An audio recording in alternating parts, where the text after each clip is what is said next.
time for shop talk, and yeah, you know the deal. Chillin' with the SmokeFellas, and yeah, we keep it real. Lucky, Lefty, Ben, and KDL. Sit down for lady talk with Smoke and Joe as well. Sit down and watch the shop talk. Sit down and come to shop talk. Go ahead, puff the cigars. If you ain't ready for us, come enjoy the shop talk.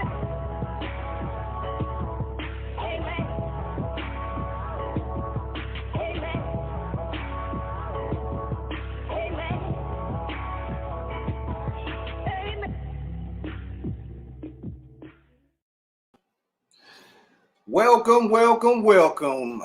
Humidor Sports Podcast is back on this Saturday afternoon, man. Welcome to the ride. This is your boy, Mr. SmokeFella in the house. As you can see, I am donning my White Sox gear because they're in first place doing that thing. Hot bats and even the pitching is going down. Right now, I am smoking on an Alec Bradley Max. All right. This is what your man is smoking on. I don't have no coffee today. I'm drinking some beer because this is a holiday weekend and we about to get it in. So now I'm going to introduce my panel for the day. My man, straight from in his mind, he in Miami. Lucky Lefty Havana. What's up, my man? Lucky Havana in the building, baby. What's going on? Welcome to the show, man. Look, we're supposed to be in Miami for Black Smoke this weekend. So because of this damn COVID, we couldn't be there. So I'm rocking the fit I was gonna rock anyway. So I'm Lucky Havana today. Next week I'll be somebody else. But in the meantime, I'm smoking this punch, box press Diablo, man. I love to smoke, one of my favorites. Real talk, one of my favorites. And of course, it's 5 o'clock somewhere. So I'm doing what I do, baby. So you're sipping. Okay. But my thing is, you went from Blackula to Havana. Yeah. You jumping around the scene, my brother. Next week might be the gangster. I may rock the gangster next week. You know what, man? You got a good look going on, man. I like it, man. I'm sure the fans out there loving it. But let's go to my man. My man right now went from the city of the sun last week in Arizona. Now he in Vegas. I mean, my goodness. Free my louder. What's going on? What's happening? How y'all doing? Hey, it's 10 o'clock out here, so it's a little early considering I just went to bed, but that's neither here nor there. Late on the day, I'm not smoking right now, obviously, but late on the day, outside of 13, baby, it is 111 degrees outside. People are in the pool. I am not, but let's get it. Guess what, man? I'm starting to realize I'm thinking that you in the witness protection program because you've been moved around a lot, dog. You have been on the move, boy. You've been on the move. They keeping you mobile. Blink twice if you're being held against your will. Hey, come Monday night, I'm going to sit down, man. I'm going to park it for a minute. All right. Next on the panel, we got Lovey Smith Jr., a.k.a. Sly Dog, a.k.a. Mr. Santa Claus Beard. What's up, Sly Dog? Hey, look here. I missed last week because I wanted to make sure all my predictions from the week before came true, and they did. Every last one of them. Because you want to know what? I am a sports savant, okay? So since I am that, I deserve to smoke this Undercrown. Okay, this Undercrown lets you know how good and tasty I am. That was weird. Yeah, that was weird at all. That was real weird. Yeah, that was real weird. Finish your sentence. So we're gonna move on from that, and we got my other man that's chilling, PG69. This ain't playoff P. This is PG69. What's up, Pat? Right. What's up, fellas? First of all, I'm smoking one of our Chicago finest, Goose Island, baby. You smoking that or you drinking that? Smoking a can? I'm drinking that. Oh, you must have been drinking already. This is a family show. Hey, 3 cans in. This is a family show. So GFY, all 3 of y'all. And I'm gonna be smoking this Ben, I'm gonna be smoking one of our favorites, this George State T52. Let's go. Ooh, you going hard early. Let's go. Ooh, Hey, I was starting to T52. wonder about Kevin, though, man. This is the third show. He ain't putting no smoke in the air while we smoking. You getting suspended, brother. Well, those in witness protection can't smoke. Whoa. Well, when you out of town and you in hotel rooms, it's kind of hard to fire up. And you don't But want to it's go all good. smoking in 120-degree heat from Arizona to Vegas. He'll pass out right on the show. Yeah. It's a little warm. He'll fit in with the rest of the transients down there in Vegas, laid out on the sidewalk. You said All right, man. huh? Let's get this train going, man. Right now, I would like to say rest in heaven to Coach John Thompson. He passed away at the age of 78, famed Georgetown coach from 72, from 99, 27 years in the game. He had a national title in 1984. I mean, he part of the Hall of Fame in 99. He coached Sleepy Floyd, Reggie Williams, David Wingate, Pat Ewing, Alonzo Mourning, Mutombo, and AI. We talking about practice AI. You know, and he had many more that came through, you know, his time as coach, man. Othello Harrington. That was one of my. Don't forget about Othello. Othello Harrington, baby. That one, baby. You That's respect his cousin. Othello. That's lucky cousin. David Wingate, Michael Jackson, David Wingate. Right, Michael Jackson. People sleep on. So, man, I mean, man, he brought a lot to college basketball as a strong black man, and I mean, it was great to see the way, you know, he brought players in that were kind of troubled, got them together, changed their whole lives, man. What's your thoughts on it, Sly Dog?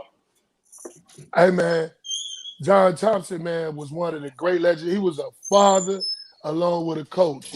And the one person that contested that is Mr. A.I. A.I., man, loved the man to death, man. Loved him like he was his own daddy. So prayers, man, to Mr. John Thompson Jr. His old man passed. Don't forget about him being the other coach at Georgetown, trying to live up to his daddy legacy. It didn't do him too much justice, but he tried, you know. So, hey, man, I got to respect John Thompson. And to me, the best player he ever coached was you know who. Victor Page. A.I. It wasn't Victor Page. No. Victor Page. Hey, Sly, I'm gonna have to disagree with you on that. And I have to say it's Pat Ewing, man, because Pat Ewing was a baller at Georgetown. Yeah. KDL, let's go. First of all, the best player he ever coached was Patrick Ewing. It doesn't matter how their careers turned out in the NBA. As far as Georgetown, the best player he ever coached was Patrick Ewing.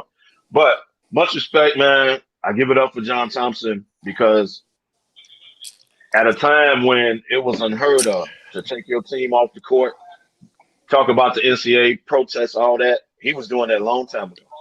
He was talking about what the NCAA was and was not doing a long time ago, way from now, when nobody was doing it. And he had the respect of other coaches in the Big East. When you talked about the Big East, you talked about John Thompson, you talked about Bohan. I mean, it was Syracuse, Georgetown, like man. Much respect, man. And for all his players to come out and be like, man, when not only was he a great coach, he was like a father figure to me. Like he was, you know what I mean? He was a father figure to a lot of guys. Alonzo Mourning said, man, he helped me out tremendously. Pat Ewing, Mutombo, they all like this dude, and especially Iverson. Iverson said the man saved his life. That's what Iverson said. Man saved my life. He ain't have to give him a shot out of high school. So much respect, man.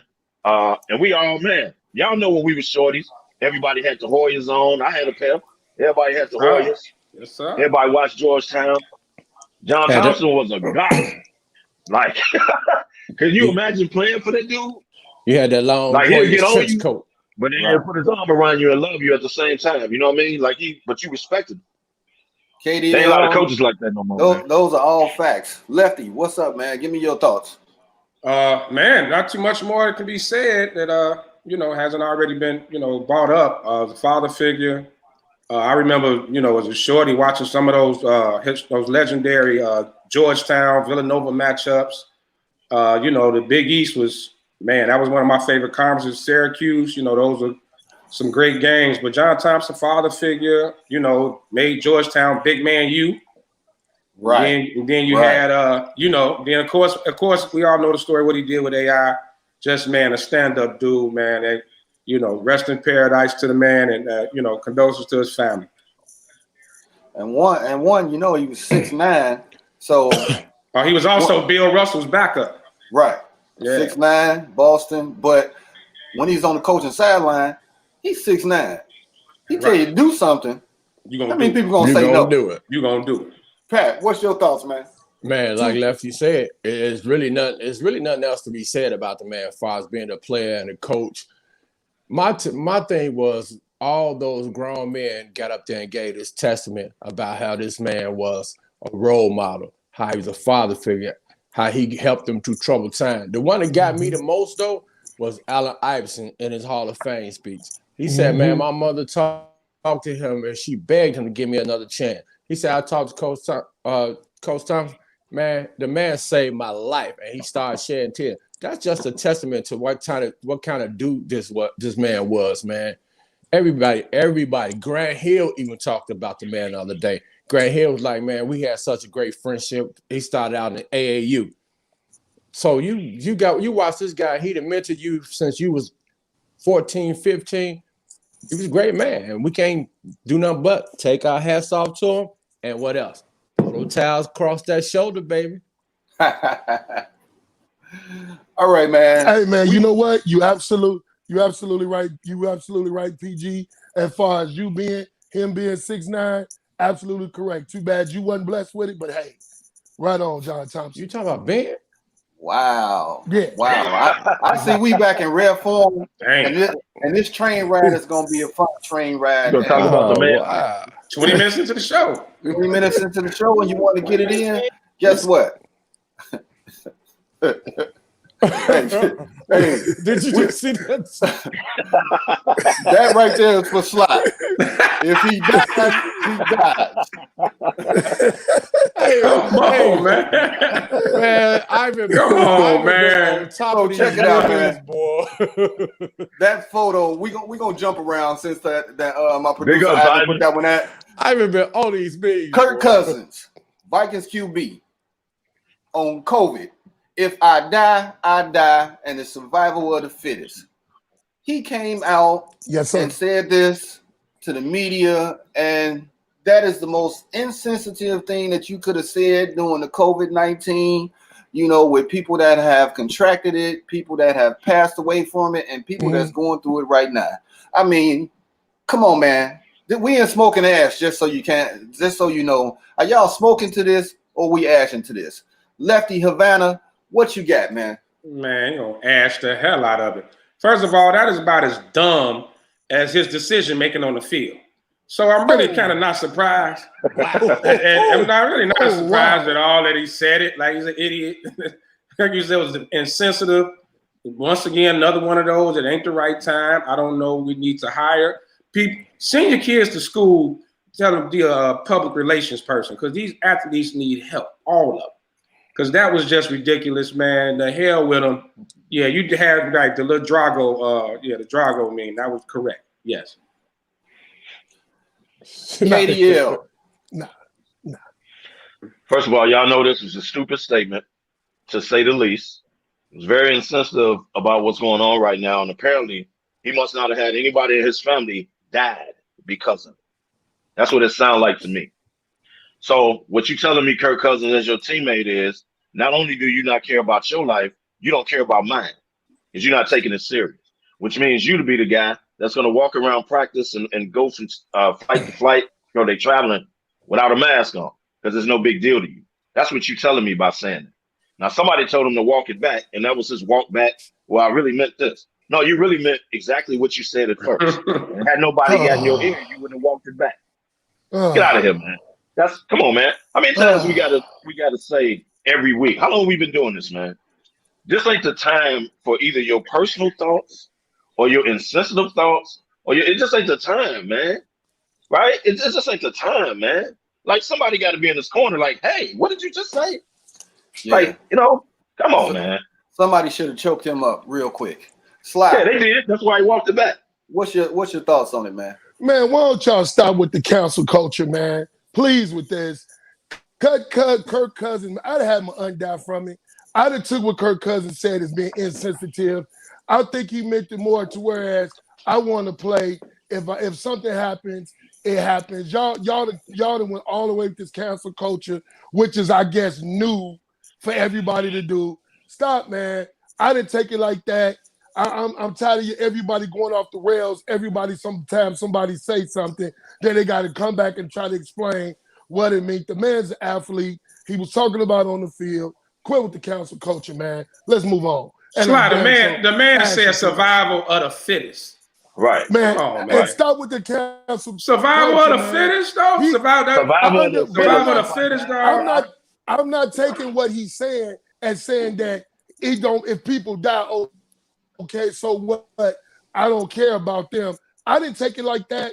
But what kills me is all y'all on this cancel culture, every time somebody say something, let's throw them out there to the wolves. I'm not that type of person. I try to look beyond and try to look in depth what people say. I don't think Kirk Cousins is that type of person. God. Will somebody go find the real Slide, please? Stop. Right. No, I don't know who here today. Hey, Slide, let me ask you a question. Stop. Hey, Slide, let me ask you a question. Why did you think he walked it back? He walked it Answer back that. because he walked it back because this is the day and times. You can't say something. Every time somebody say something, everybody want to look in depth of what you meant. That's this cancel culture we live in now. But if you say something stupid, if you say something stupid, that's the media. Then you. I don't think. Come on, man. I think what we do with the media always complain about is guys not being raw, not saying what they not being raw with them, not telling them exactly what they feel. They go all around them. Now when somebody do, he's the worst thing in the world. Which way we gonna have and stop going into nitpicking what they say? It wasn't the if I die part. It was the survival of the fittest part that really took it over the top. Like that. Like if he don't care about his own health, that's one thing. But to say survival of the fittest, which means you don't care about the health of your teammate. But that's kind of different. That's taking it too far. But let's let PG69 chime in. He hasn't had his chance to say his thoughts. What's up, PG? Let's go. Hey, I think it's another one of those things where people open up their mouth without thinking out what they're gonna say first. They just spew something out, and then when it doesn't come out the right way, and it gets out into the public, then you want to rethink the process, say something different.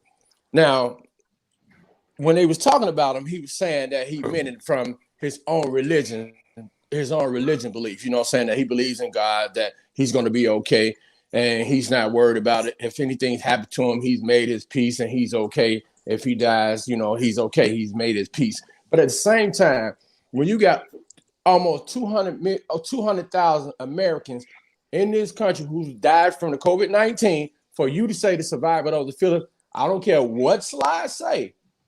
I don't care what Slide say. If that would have been one of us that said something like that, and he has relatives who died from them, he would have probably snapped. But depending on the day and time, he probably would have been like, man, what the fuck? Excuse me. He probably been like, man, what do you mean? Family show, PG. I know, I said motherfucker. But I think right now Slide's giving him a break. But if it was in his face and something came out like that, I think he'd have a different look on it, man. That's just me. I really think he would. Of course he would, and everybody that knows Slide know he would. I don't know what he's doing for this camera right now, but that wasn't a real Slide statement. So he can go ahead and stop with it. No, and cut the gray out of his beard while he at. No, care what he doing. He bringing back the controversy to the show because it was missing because he wasn't here. So that's what he doing. The survival of the fittest is the black hairs in his beard. They try to survive. They trying to survive all that gray. The black in his beard trying to survive the gray. Hey man, as I was looking through social media, man, I saw out there, and it kind of surprised me.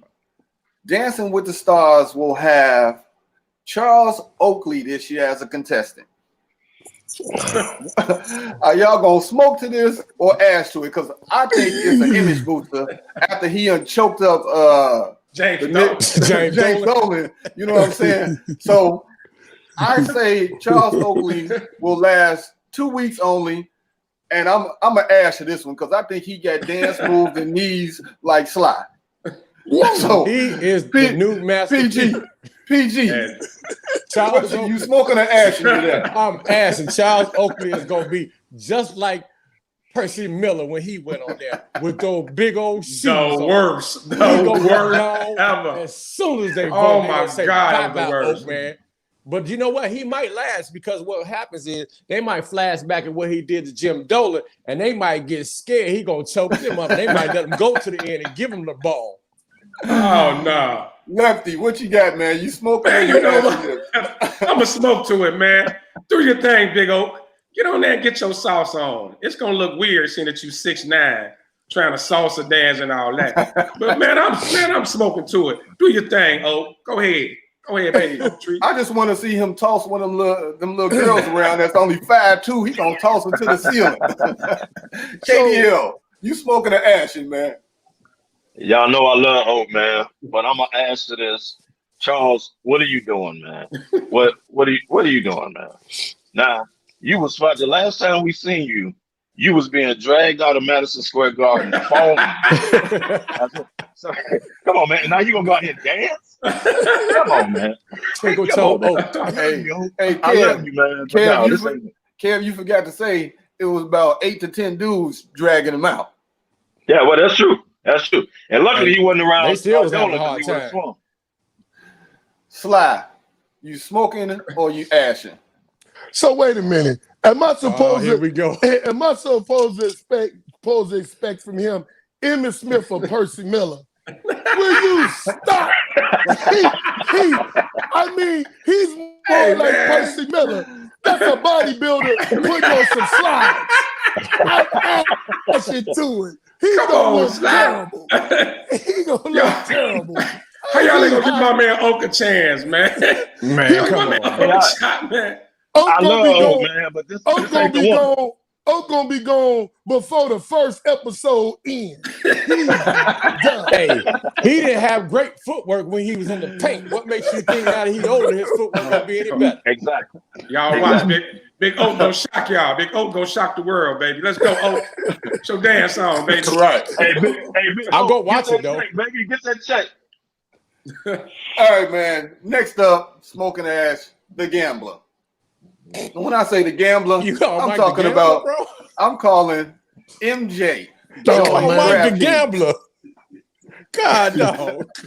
Hey, man, that's disrespectful, man. MJ has joined DraftKings with a stake in equity, a special advisor on betting and fantasy sports. Now, I do have a question that I want to roll in there. Is this a conflict of interest as him being an NBA owner? KDL, smoke ash. What you got? I'm gonna smoke to it. MJ is an opportunist, number one. And that's number one. That's number one. Number two, if anybody knows about gambling, it's him. Those are facts. Those are facts. Because gambling is a part of professional sports, it is not a conflict of interest. He's not going to get in trouble on it, right? Commissioner ain't called him on it. No, this ain't got nothing to do with the NBA.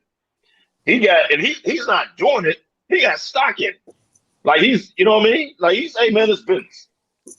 Millionaires, billionaires are always looking for the next dollar, believe it or not, even if they don't need it. It's a business. Hey, he's an opportunist, man. Get your money, MJ. I see. Sly, what you got, man? No, I know you got a lot to say. You maybe he should have went last day. Maybe you know how I feel about MJ. He the same dude that's the owner of the. He the same dude that's the owner Ivan, big up. of the Charlotte Hornets. He the owner of the Charlotte Hornets and got NBA players wearing his shoes. How is that hold not on. a conflict? Hey, Ivan, put that picture back up. Was that Charles Oakley? Yeah, that's all. Perfect segue. Perfect segue. Oh, man. Man, So That's how Oak gonna be looking this at them dude judges on got Dancing with the basketball Stars. players wearing his shoes. Right. And he the man, please. You know I'm asking to anything Mike do. Everything he do is a conflict of interest. But guess what? He get away with it. Sly, hold your foot up right now. You probably got on some Jordans right now. So No, shut he your in the damn house. He mouth. got his slippers right now. He got his house shoes. He in the house. Let me tell you something. Y'all kill me with that. My Nike shoes I wear. Okay, I don't wear Jumpman.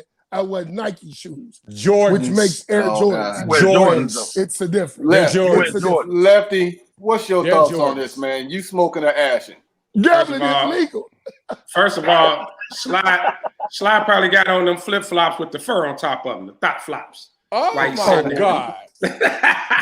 First of all, second of all, wow. Second of all, you know what, man? I don't see the big deal. I mean, but whenever you say gambling and MJ, you know everybody it's gonna raise eyebrows. But I guess as long as he's not betting on NBA, I think it should be legit. I don't think there's nothing wrong with it. It's what MJ do. So I'll smoke to it. Get your bread, MJ. Wow, PG. Wow. Bring it home, PG. Damani. Special advisor on betting. Facts. Well, he know how to do that. Advisor on betting. He know how to do that. I mean, I'm like you said, MJ had money, man. You know what I'm saying? Anything he could do to get his hands in there and get some money, he gonna do it. He gonna grab it. But I'm still real curious on this and how they came up with this. DraftKings of all things for him to get his hands on, and then label him a special advisor on betting. What are you gonna do? Tell Charles Barkley how to bet now? Right. He tried to teach him how to golf, and that still didn't work. Get your money though. Facts. Well, we know they just out there. That didn't work at all. They just out there to get some sun. Right. So I'm gonna keep bringing this up each week on Smoking Ash. Chicago White Sox. They in first place, baby. Come on, man. They are what? 8-2 in their last 10 games. They bats is banging. They pitching is holding up. Smoker Ash. We going to the chip or not? Lefty. Smoking. I'm gonna smoke to it. It's a short season. You know, it looked like they had their little bad slump early in the year. You know, when they lost, they went on a losing streak early in the year. But I mean, it's only 30 games left, or 20-something games left now. So I mean, the way it's looking, I mean, I was never worried about the bats. My concern was the pitching. I got my fingers crossed that it holds up, because all you got to do is, man, if the pitching could just, not give up 5-6 runs, I think that, man, the White Sox bats. Baby, we pitching no hitters. That boy, Luis Roberts, man. Luis Roberts. Oh my God. He the real deal. That dude is the real deal. So, man, I'm gonna smoke to it. The White Sox, they gonna do the thing. PG. Yeah, I'm smoking to it too, man. The only thing I hate about it is that there's no games for us actually to go to. Man, we would be in there super deep. And just to think about them and the Cubs possibly having crosstown rivalry, man, for the chip. Oh my goodness.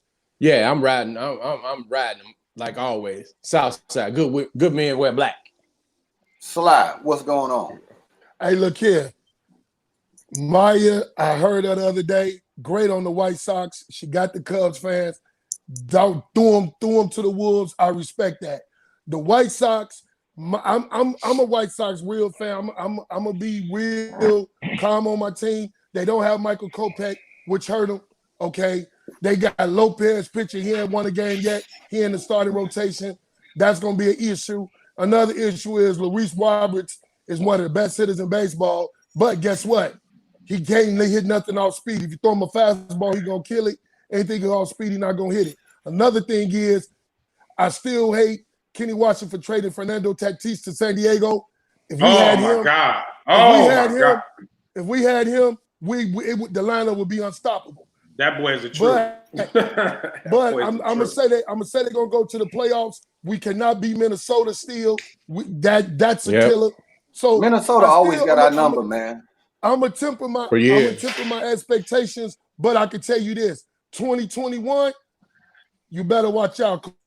Kopech finally come back from his brain messing with him. Our pitcher gonna get better. Robinson them gonna be 1 year in.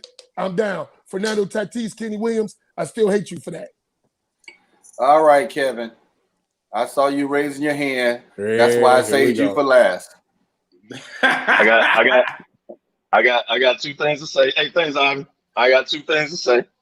First of all, to piggyback off what Pat said, it ain't no games for us to go to.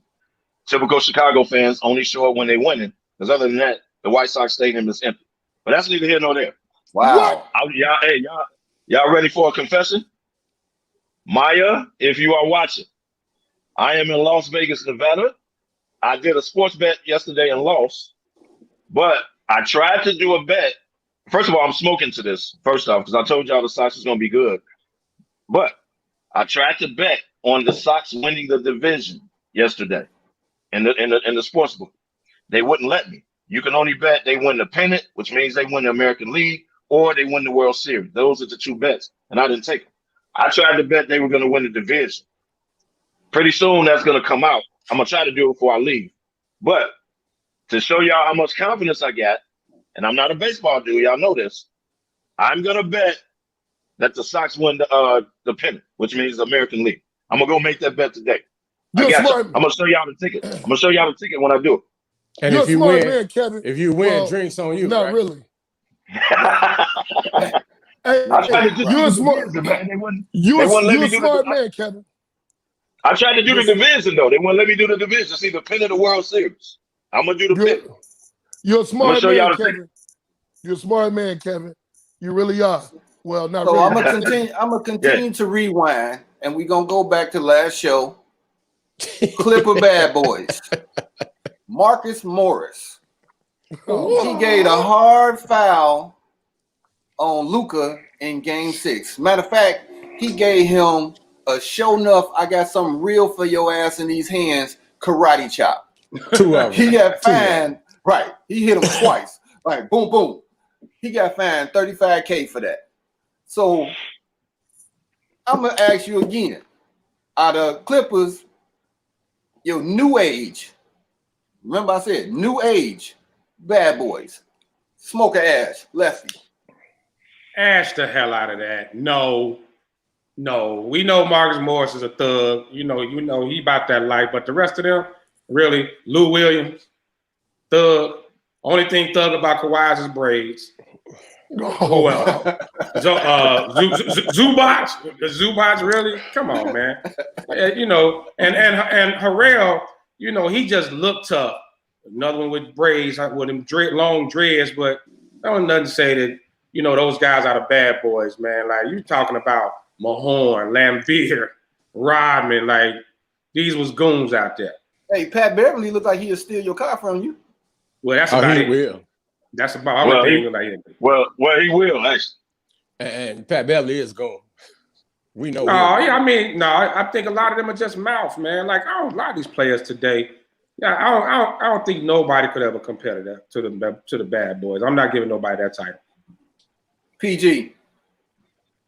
Nah, man. The league, first of all, the league's not gonna let there be any bad boy. So you can't even get to that point where you even tough enough to even look like you're gonna hurt somebody like that. Now, Marcus Morris is nuts because when you look at that play, when they slowed it down, when he karate chopped him the first time, he had to look at his eye. Oh, you ain't really feel that one. You gonna catch this next one, and that's when he hooked it with that right, like bam. So now the league not even gonna let you lead too soft, man. There is never gonna be any more bad boys because they won't even let you do a hard foul. Period. So no, I'm gonna add to it too. Let's go, Sly. Yeah, I'm gonna add to it, man. I mean, the Clippers, man, they more like they ain't even Boston. They not Detroit. They ain't even the Knicks. So nah, man, I'm gonna add you to it, man. They all look hard. Patrick Beverly still living off his west side as being tough. No, not exactly. The Lakers probably more harder than they are, So Doc Rivers cries all the time. No, Doc cries all the time. Dang, Sly. Wow. Yeah. Let's go, KDL. Bring it home. First of all, I'm asking to it. Like Lefty said, you do not see Bill Laimbeer out there, Rick Mahorn, Dennis Rodman. You do not see straight goons out there, right? Piggyback off Sly. This ain't the Miami Heat of the 90s. This ain't the Knicks of the 90s. This ain't Detroit. Like this ain't they not hard like that. But I will say this: Marcus Morris is a nut, along with his brother. That's why didn't nobody run up on him when he did it. Now I'm gonna take his defense and say he didn't step on his foot on purpose. If you rewatch that, he didn't even look down. He didn't know where he was stepping. But that hard foul, somebody should even pushed him or stole on him. In the 90s, he would have got stolen on him. Crazy or not. But he's nuts. There's a reason why didn't nobody run up on him. But that's out of control, man. That means you just don't like this dude personally, or you jealous of him, or you want to hurt him. His teammates has to step up for him. That's your franchise. So somebody got to step up for him.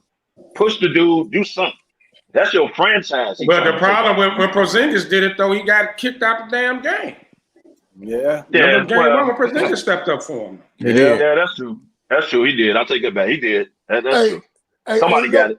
But he already had that first foul. I mean, that first check too. So that's really why. Ain't nobody doing a Kareem Abdul-Jabbar to old boy Rudy. Rudy, Ain't nobody doing that. No, them days over, man. Them days over. You can throw it out the league, not that. Hey, Big Joe had a great comment, man. He said Morrison and Pat Beverly could have played for the Bad Boys. What y'all think about that? Morrison, most definitely. Beverly, yeah, you know what? Yeah. Beverly, yeah. But Beverly, to me, he's more of Beverly's kind of a getting your head guy, though. Like, I don't think no one's physically afraid of Pat Beverly. Like, he just, he just gets in your head. He's like a gnat. He just, he tried to. That was Dennis. Yeah. That was Dennis. I agree. Dennis did all those crazy antics just to get in somebody's head. To me, he like a gnat more like Danny Ainge was. He ain't a gnat like Dennis Rodman. Right. Well, Rodman wasn't only a gnat. Rodman hit you in the back of your head too, try to go up on him. Like Beverly just, he plays physical, he gets into your body, but it's not a physical where like it's intimidating. Not to me. To me, he does more talking. He plays physical. He plays. I'm gonna give you this. He plays West Side basketball, which means he's tough. He guards you. He in your job. Got all that. But as far as being a goon, I wouldn't take him as a goon. Right. He just crazy. Yeah, he's just nuts. We got about 5 minutes to break. So I want to pose this question out there. Don't want that smoke. We still in Smoke and Ash. The Greek Freak was in a press conference and they asked him if he should be guarding Jimmy because Jimmy hit him for 40. This man say, why would you ask me that? The reporter said, because you're the defensive player of the year. This cat gonna say, well, I'm gonna do what the coach want me to do. Are you crazy, man? You the defensive player of the year, possible MVP. You supposed to be trying to take that challenge. Like, man, I'm gonna do what I got to do to stop Jimmy, whatever. This cat was like, why would you ask me like he didn't want that smoke. KDL, I'm gonna let you go there first. We got about 4 minutes, so make it quick.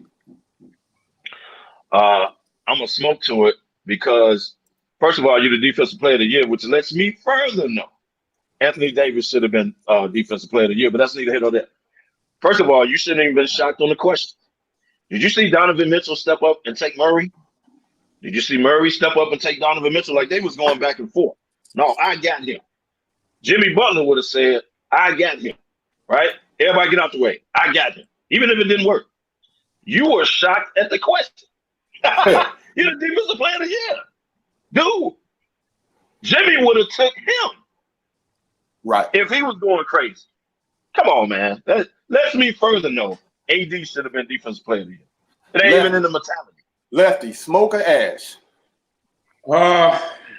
I'm a ash to it as far as what Greek Freak said, his response to it. You got to have that dog in you. Everybody's labeling you the best player in the world. You're going to be 2-time MVP, defensive player of the year. Now you got to be prepared for those kind of questions, and you got to be willing to take those assignments. You got to go tell a coach, put me on Jimmy Butler. I got him. Matter of fact, you don't ask, you tell him I'm sticking Jimmy. You figure it out. Right. So you got to have that dog in him, man. So his answer shows that he ain't that dog yet. He's just not. Slide, let's go. This furthermore solidifies LeBron James as being the best player ever in basketball. Because again, he was played defense when he was in his youth at Giannis' age. He plays defense, and guess what? He was still the best player in the game. So guess what? All these young players y'all trying to get to replace LeBron shows you they ain't ready to replace him and step up to his level. So guess what? I'm ashing to it. This dude here. Hey, Sly, the best player ever should have showed up in the fourth quarter last night. Maybe they would have had a chance to win. But that's neither here nor there. We are not going to get into this LBJ talk. PG, what's your thoughts, man? Hey, PG, man. give me your thoughts on this. Well, I'm only going to say this once. It's only 4 of us on this panel who played organized basketball, and we know how that goes. The money know how to play. When you supposed to be, hey, I'm not talking to you. You sit back with your knee, brother.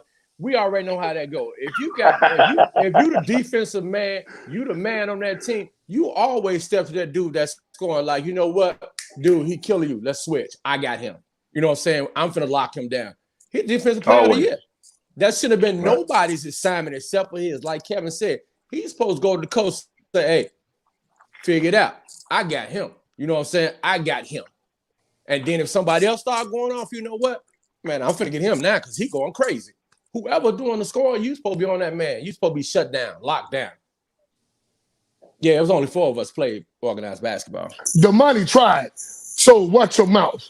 I'm not talking about Damani. I started next to the host right there. So we all know who we talking about, and his background is red. Me and Kevin played on plenty teams together. So I don't understand. I don't understand what y'all talking about. Well, guess what? Organized basketball. On this, what are y'all talking about? We're gonna go to break on Sly played bad news, but he got cut. Ivan, take us a break, my man. He got cut twice.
He's supposed to go to PayPal. Well, while we waiting for the host to come back, let's interview Sly on his hopscotch career. What? Jacks, baby. Man, I tell you, boy. Hey, did y'all ever see his trophy, man? He got a trophy at the house. It's just a big old Jack. Yes, sir. Yes, sir. Hey, I just looked downstairs. I just want to let y'all know there are women in bikinis walking around the pool right now. And in honor of that, it's 5 o'clock somewhere, Lefty. All day, baby, all day. Fremont Louder. And you 2 hours behind me. Right. Right. Fremont Louder is back in action. That's all right, man, since we talking about the NBA, man, I want to talk about the black hole. When I say the black hole, why you call KDL? That's so disrespectful. KDL, you were in Vegas. You said you saw my man Brandon Ingram. He got NBA Most Improved Player. Are you gonna smoke to this or you gonna ash to this? KDL, since you saw my man in Vegas, I'm gonna let you go in first. I'm gonna smoke to it. Number one, even though I thought it should have been Bam from Miami. But I'm going to smoke to it because Brandon Ingram, he got out of the shell of the Lakers. He never would have been shooting or performing like that under LeBron and AD. So I'm gonna smoke to it because he did have a good year. I know y'all think he guns a lot, which he does, but that's no different. Y'all watch Zach LaVine every night, so get over. He had a good year. He was in the running for most improved. I'm gonna smoke to it. Now, the other night, the man walked right by me. And his girl was shorter than Ben. So Damn. it looked awkward. That means she was pretty tall. Hey, he was leaning down to hold hands with her. Like he was like literally, it was the funniest thing you ever want to see. He was leaning down like this, walking with her just to hold hands with her. Like the dude was 6'11". But it was funny to see the dude just walking around like regular guys. But I'm gonna smoke to a real talk, man. He had a good year. Y'all gotta admit that. He had a good year. Now you gotta tone it down a little bit with Zion. He had a good year, man. I smoked to that. Can you ever make a reference without putting a Chicago team in your mouth? I just want to know. Well, PG, go ahead in on him. Go in on him, PG. Man, it's always every time he in some segment or something. It's Chicago this, Chicago that. I guess he gonna say that's neither here nor there. But anyway, I thought it should have been Bam too, man. Brandon Ingram is playing a lot better than he was in LA. Does he make dumb decisions? Of course. Does he take bad shots? Of course. Does he shoot a lot? Of course. But just like Kevin said, he would have been even worse still in LA. Now, I think he needs more structure. So we're going to see what happens when they come along with this new coach. If they can get them a little bit more structure and get him to stop taking these bad shots and making these dumb decisions, then he might be all right. But I'll smoke to it too. He is a lot better than he was when he was in LA. Listen, Kev he left out part of the story when he walked past him. He probably pushed Kev to get his shot off because he always trying to shoot the damn ball. Wow. Lefty, what you got? First of all, I'm ashing to Brandon Sleepy Ingram. If y'all see his eyes on the interview on TNT, God, he looks so in the words of Sly, are you high? Yes. Look, Bam should have got it. To me, he really didn't show improvement. He just got to take more shots because he wasn't on the team with LeBron. I didn't see any improvement in his game. It's the same old grab the ball, put your head down, and shoot. I mean, I didn't see where he improved. Bam, to me, you saw how his game rose, made his team better.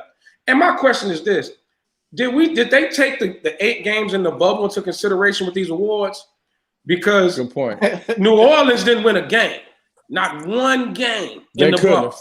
With Ingram as quote unquote the dude. To me, he's gonna always be the person that highest score on bad teams. He's gonna be leading the team in scoring, but their team gonna win like 20 games a year. Like we said last week, he's gonna be 28th tier. Exactly. I don't see. I see the numbers because he got more shots. But come on, man, you most improved over Bam. I'm asking you that. No.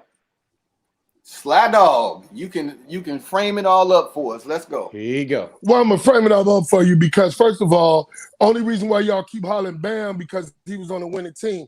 Actually, who should have been most improved player is my man on Charlotte.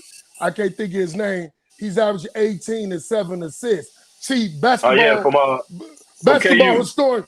Right. Y'all should know that.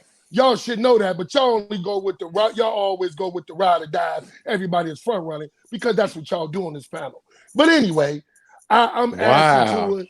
I'm ashing to it because I like old boy for Charlotte over Bam. So yeah, I'm ashing to it. I like Ingram, but yeah, it should have been Charlotte, Bam, and then him. Lord have mercy. I gotta bring stats and facts always back every week.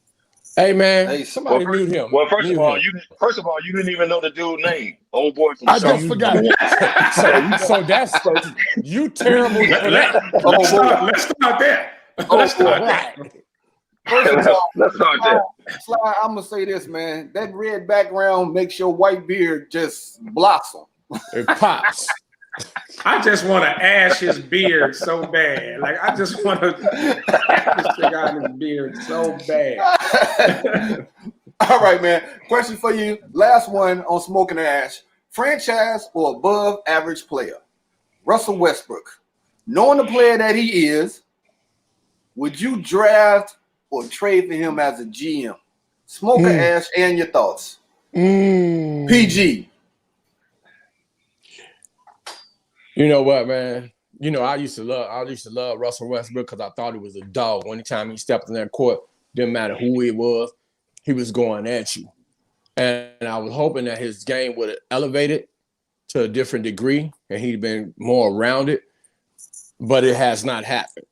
So I would have to ask, because when you're looking to build a team, how do you build a team? How could you build a team around Russell Westbrook? It's no way to really to build around him because he has one gear and it's just GOAT. You know what I'm saying? It's GOAT all the time. He's turning out to be a great role player. He's a great role player. He's not he was a star when he's Oklahoma. He's not a star no more, man. And that's just my opinion. And I used to love the boy. The boy's a dog, but his team chemistry to me is not there, man. Lucky Havana.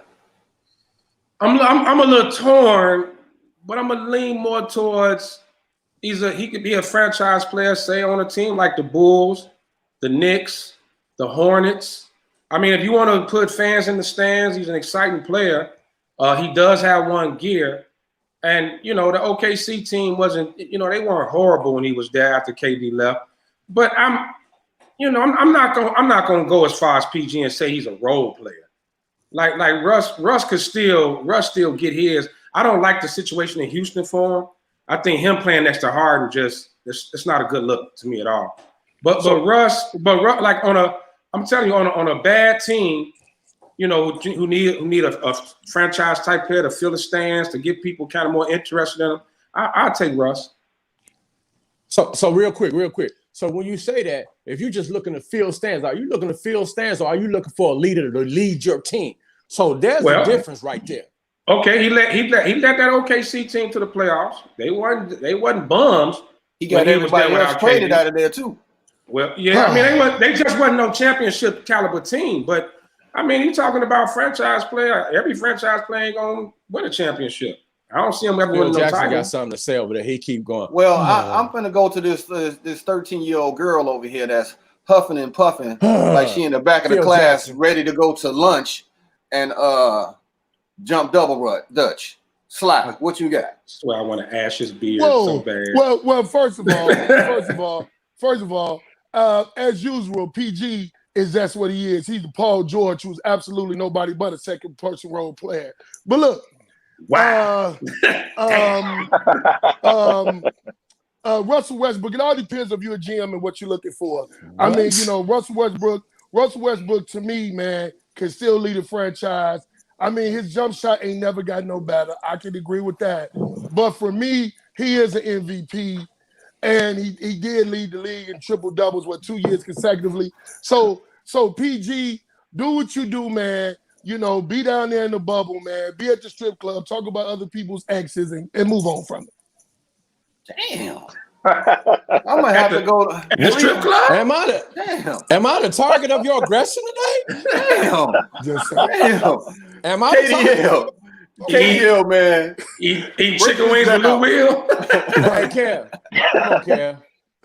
Hey, first of all, let me say this. I love Russell Westbrook. I think he got that dog in him. You would kind of want him on your team. But having said that, y'all ready? He is an above average player. He is not a franchise player. Wow. He is not. A league MVP, huh? League MVP because he purposely got 10 rebounds. He purposely built those stats. He stopped when he got 10 assists and 10 rebounds if y'all watch those games. It's neither here nor there. But check this out. On a bad team like the Bulls, Charlotte, like teams like that, he will put up a lot of numbers and stats, and it'll look great. He'll pack the stands, right? But when it's winning time, he want to come through and smoke. He turns the ball over tremendously. My coach, Fred Turner, baby, Avila University, used to call him. He had a term: apple turnover, sit down. He is apple turner. Fred Turner, baby. Damn. Trust me on this. Used to call him apple turner. Anytime you turn the ball over, he used to call you apple turnover. Have a seat. That's what Russell Westbrook is. You watch him down the stretch, he'll turn that ball over like it's nothing. Yeah, he'll put up the stats as the game goes on. But watch him at the end of games. He'll turn that ball over like it's nothing. You know what, He can't KD? shoot. Still ain't worked on his shot. Can't shoot. That's why he really doesn't fit with Houston. I agree with Lefty. Probably they're gonna make a change when they lose. When they lose, he doesn't fit with Harden, man, because he can't shoot. I agree with you, Kevin, because he reminded me of the Giants' ex-quarterback. He put up a lot of stats and really garbage after that. But I'm still saying Russell Westbrook is a Hall of Fame. There we go. Wow. There come we on. go. Come on. Russell Westbrook, baby. Russell Westbrook, baby. All right, we about to That man go got 2 into. Super Bowl rings. Don't y'all disrespect him. We going into NFL news, and Ivan, I sent you a clip that I wanted you to play. This was dedicated to my man KDL. Ivan, can you run that clip, man? Here we go. Here we go. Segway.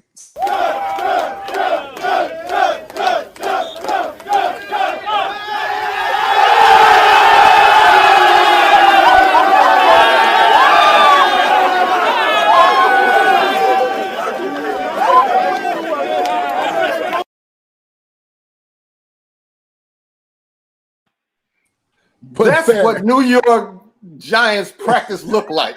Watching an assistant coach In the words of dive in the Kevin, mud. Can what I are we answer? doing here? Y'all make me Can I- drink.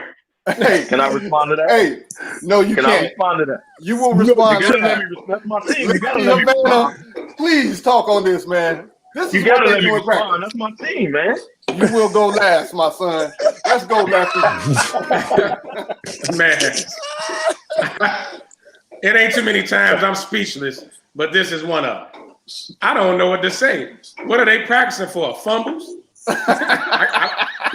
What was that? Like I didn't get it. But you know, at the same time, man, you gotta try to have a little fun in practice. So man, it looked like they were just having some fun. So it's all good, man. I ain't gonna go too hard on your squad, kid. It's like they were just having fun. But Well, you know what? I definitely didn't get it though. I didn't get the water thing at I all. know you too hard.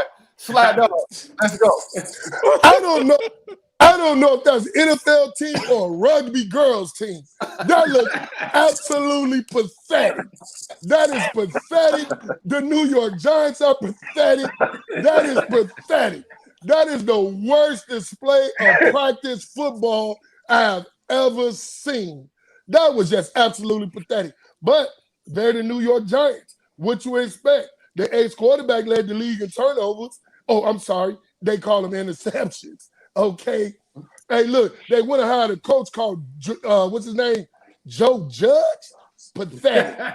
I mean, come on, man.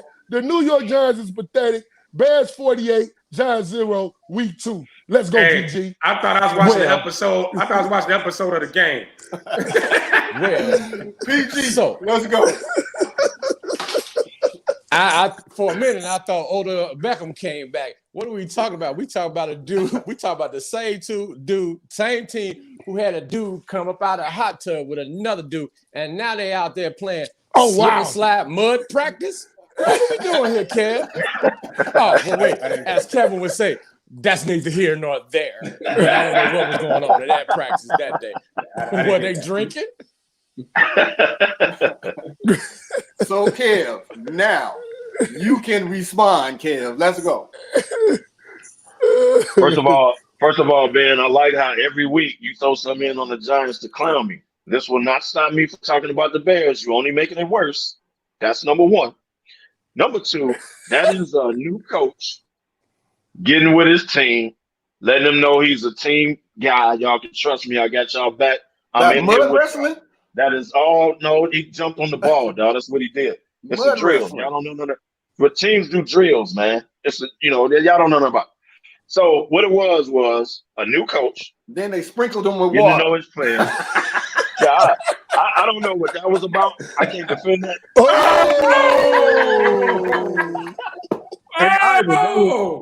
That was before we went out and lost the wild card game. That was right before that.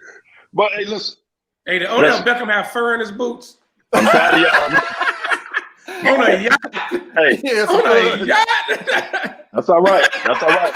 Y'all, hey, I'm gonna tell y'all, man. That was in Miami. That was a week before the wild card game that we promptly lost. But look here, y'all gonna keep disrespecting the Giants. All y'all doing is making this Bears heat worse, baby. So keep it up. Hey, I'll be Kev. here all year. Don't worry about it. I'll Hey, be here all Kev. year. Hey, Ben, you keep putting this in here every week. Don't worry about it. I'll be here all year. Don't worry about it. I'll be here all year. Hey, Kev, Hey, I'm showing a pattern of dumbness from an organization. Kev, Can I let's keep it make a public service announcement? Please, Lefty. Ivan, can you put the picture up on the yacht one more time, please? If you wear black jeans on a boat, you should probably jump in the water and sink to the bottom because it's hot as all hell out there. Why do y'all got on jeans and boots on a yacht in Miami? No, the red Scully. The red skull cap. What is going on here? Like, please. That was please. the week before.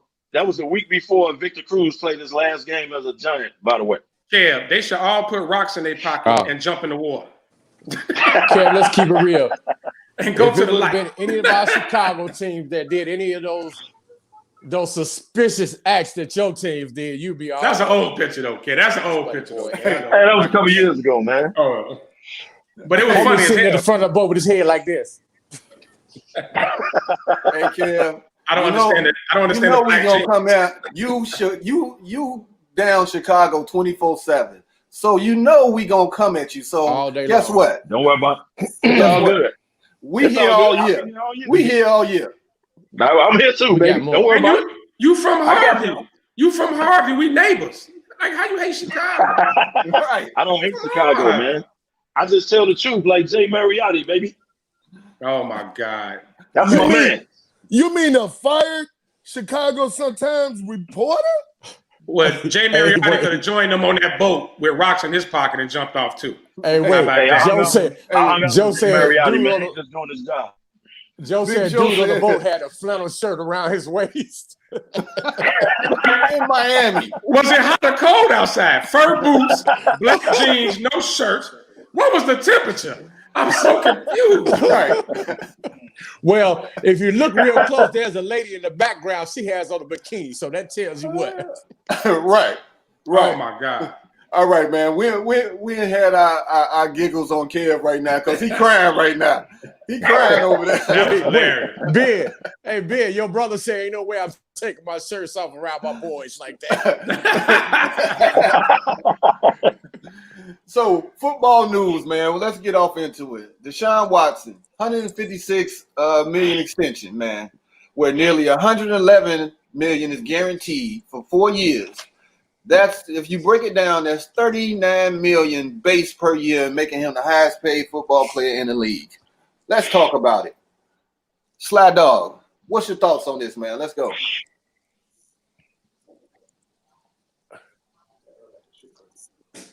Hey, man, let me tell you something. It's good when your coach, you got the coach, and he's the offensive coordinator, and he's the GM.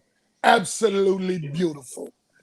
Absolutely beautiful. I ain't mad at Deshaun. I thought Kirk Cousins has the best agent in football, but guess what, Deshaun? You proved me wrong. Hey, I ain't like it, man. I like it. I love it, man. I got to respect that. Hey, man, I love it, man. I'm glad to see him get it. I wouldn't say he deserved more than Russell Wilson, but hey. KDL, talk about it. Everybody's the next contract is always bigger than the next man's. Y'all know that. That's how it goes. It goes like that. At one time, Matt Ryan was the highest paid quarterback, and we know how that worked out. But check this out. Deshaun Watson, love him. You deserve it. Hey, you should have got your money. I just don't think it should have been in Houston. You, and as well as everybody in America knows, Bill, whatever his name is the dumbest decision maker Bill ever. O'Brien. Bill O'Brien. He's the dumbest decision maker ever when it comes down to winning. So, and he's the GM. So Deshaun Watson, yes, you got your money. It's in the bank. Cool. But you ain't going to win nothing in Houston. You know, and I know you should have left when they traded D-Hop. It's over with. But I'm glad he got his money. Never should have been in Houston, though. Glad he got his money. He'll want out pretty soon. Watch. Lefty. You know what? Jerry Jones, hello. Now we've been telling you, you should have signed Dak. The bar is set. Yep. And now you're looking at, if Dak come out and have a good year, you're going to have to pay even more. So as far as Deshaun Watson, this is what the NFL really got it on lock. We like KDL just said, he probably should have left Houston, but the NFL controls their player movement so well. Because what was going to happen if he would have held out next year? They would have franchise tagged him. They had like 2 franchise tags to give him, so he was locked in for another 2-3 years anyway. So go and get your money, man. It was a great move. I'm with Sly, your agent. Get the money, especially that guaranteed money, $111 million guaranteed. Man, that's what's up. Football is all about the guaranteed money. It was a great move. Jerry Jones, you and the Cowboys are back on the clock with Dak, baby. You're back on the clock. PG. Get your money, young man. Get your money. Like you said, you still would have had 2 more years without getting paid. Yeah, he probably didn't want to stay in Houston, but Houston gave him that money. Get your money. Now Dak really gonna be put the press on the Cowboys now. Yes, sir. You ain't kidding. And one thing we will know: the quarterback of the Giants won't even get paid $20. Wow. Let's go. You're a rookie, Sly. You're a rookie. First of all, this is only his second year. This is only his second year, number one. And then the debacle that's going on with the Raiders right now, let's not even comment on it. Let's not comment with the debacle at quarterback y'all got going on. At least our quarterback is stable, and he's in his second year. There's a debacle going on in Chicago. There's a debacle going out here with the Raiders. Matter of fact, Sly, I'm going to the stadium later. I'll take a picture. Damn. So, Lefty, since we've been debating in the smoke shop, man, you have been very critical about the financial decisions to pay running backs. Alvin Kamara, pay me rumors, where he would have been away from practice for undisclosed reasons. They saying that he won't, he deserves top running back, top dollars. But there's always been a question about his durability. In 3 seasons, he has not topped 1,000 yards. So, what's your thoughts on it, Lefty? I'm gonna let you go first because you are always critical on the running back getting paid. Yeah. And matter of fact, isn't it late in the game for Kamara to be pulling these stunts? What's your thoughts? Well, there's no disrespect to the position. It's just that now the NFL is a passing league. Right, the NFL is more of a passing league. You're seeing running backs getting drafted in the 5th and 6th round that are turning into, pro bowlers. So when you're dealing with a salary cap, you can't. To me, you don't destroy your cap for running backs and receivers. You can kind of mess with your cap for pass rushers and quarterbacks, but when you're talking those other positions, I don't think you destroy your cap now. If Kamara is willing to take, a reasonable deal, so we don't know what's going to happen with Drew Brees after this year. He may retire, may not. I don't know I really haven't got a lot of news on the negotiation part of what's going on. But a lot of times in these systems, there's a lot of other running backs that fit in the system, especially out of college. Especially if you're a pass catching running back, somebody out of college, you could bring somebody in at a lesser rate and not destroy your cap. And you keep it rolling, man. So no, look, you gotta hold out.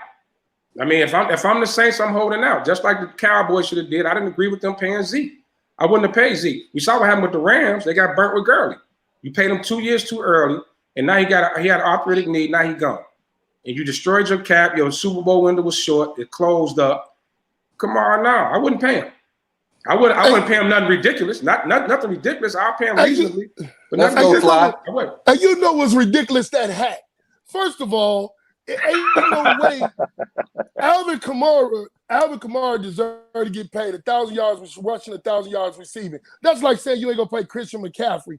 That's not like they're not gonna pay Saquon Barkley. The Panthers suck. Who suck? The Panthers suck. Are the Panthers good? First of all, the Panthers gonna are the Panthers good? Campbell's hurt. Before Cam got hurt, they were Bridgewater. You need to stop. You need to stop. what you do, so you're not gonna pay Jerry Rice, you're not gonna pay no receivers. Damani, the only thing you need to do is change hats when we go to commercial. Hey, look here. Look here, man. My boys, man. Look here, you pay Havana, man. You pay the best running backs, you pay the best receivers, you pay your best defensive ends, you pay your best quarterbacks. Bottom line, you can't pay all four. You cannot pay all four. They got rid of sent my boy to Baltimore. They let him go at free agency. He's still balling in Baltimore, okay. But hey, look, you pay Kamara. Kamara is what you want in a running back nowadays. A catching running back, a receiving running back. He better than the one the Bears got that's hurt right now. Stop it, Damani. Quit with that. I pay as much for Kamara as you did for that Beijing in your beard. Wow. KDL. KDL, let's go. Well, first of all, any running back is better than the Bears running back. That's neither here nor there, though. Check it out. So first of all, I think he deserves to get paid, even though his numbers didn't dip the last couple of years, and it's a question about his health now. However, he's not Ezekiel Elliott. They're not going to stop progress to pay you, dude. And you wait for a week before the season to pull this? So you already came in the training camp. No, he's been out of practice. He's been gone for a while. He's been gone for about a week. The last couple of weeks. How long they been in training camp? Yeah. So you wait for a week before the season to start pulling it. Week and a half before the season start pulling it. Unexcused absence. You know what I mean? Like, come on, man, stop. You are not Ezekiel Elliott. And the owner of the Saints ain't going. I agree he deserves to get paid, but they ain't going, dog. And you can't pull it as if you Zeke. Like, it's just simply not going to work, man. I think Derrick Henry got robbed. He should have got paid a lot more because he's the franchise to me, not Tannehill. So I agree with Lefty that in today's NFL, the running backs just like value like that. They just told AP a week before the season, bye-bye. You know what I mean? Didn't give him a warning. Didn't let the man go out, find a job or none of that. The week before the season, they said bye-bye. On a holiday weekend, bye. You can't, it ain't no business because everything closed. It's a holiday weekend. They just played him. They don't care about the running back. So it's messed up. They cut him on Labor Day? They cut him on Labor Day weekend where the NFL offices don't open until Tuesday. well, first of all. So they don't care about the running back, man. That it is what it is. But I think he should get paid though. He's definitely talented. Clearly, they traded Ingram to turn it over to him. So, come on, man. So here's my question to the panel. Real quick before. Who are the last, let's say, 3 Super Bowl champs? Right? KC, New England, and who was before them? Who won before New England? Whoever it was. Name they start. Was it Denver? Name they starting running back, and what round was they drafted in? And how much was they getting paid? How much were they getting paid? For New England? I'm going to ask you. The last 3 Super Bowl champs, name they starting running back and how much they were getting paid. Well, Tyreek Hill last year. Tyreek Hill's a receiver. Running backs and receivers, you don't break your cap for them. You do not. You can replace them. I'm telling you, you can find people to replace them. No. Wide receivers get paid, but you don't break your cap. You don't break your cap. You don't bust up your cap when you losing defensive players, offensive tackles, like key players in the positions. Man, football is all about, because I played football. Yes, I did. It's all about in the trenches. That's a lie. You're a damn lie. You check my resume, homeboy. You check it's in the trenches. Yeah, man. Okay, Lefty, I'm gonna meet you. Okay, Lefty, I'm gonna. Hey, well. Hold on, Kev. Let Pat get his comments in. Oh, my bad. I do believe he deserves to get paid more money than he getting paid, but top running back, no, because he ain't had a lot of injuries. He's only had 3 injuries since he's been in there. He had a concussion, an ankle, and a knee injury. He only been in the league 3 years. I know, 3 years. So that's 1 injury a year. That's on average for a running back. Running backs take a lot of abuse, man, a lot of beating on. But in 3 years, he ain't had a 1,000-yard season yet. So how can you demand? That's a lie. Top running back. He did. Man. No, he did not. He Man, did y'all not. look- All purpose. Alvin All Kamara, go purpose. back and He look at did. the stats. Mr. All Stat, man. purpose. Since you I'm said, talking go running look, back Mr. yards. Stat, Yeah, man. not just rushing. Running back yards. Okay. All right. purpose. So for a He'll running get it back, out. you ain't got 1,000 yards. How can you request that type of money? That's like you being on this town, think you the MVP and want to run a show. Sit down. Whoa. Get him, Ben. Whoa. I mean, So at the end of the Well, day, who was that referring to? what I'm saying is at the end of the day, it's still about, the best teams, the teams that continue to win, they manage their cap. The way they manage their cap is the key to keeping team together. That's why Belichick is a genius, not just on the field, but how he manages his cap. Brady was never the top paid quarterback. He never had no top paid receivers. He never had a top paid running back. When cats asked for bread, he got him up out of there. Well, that's New England. That's what it's about. But I mean, still, even it's the best.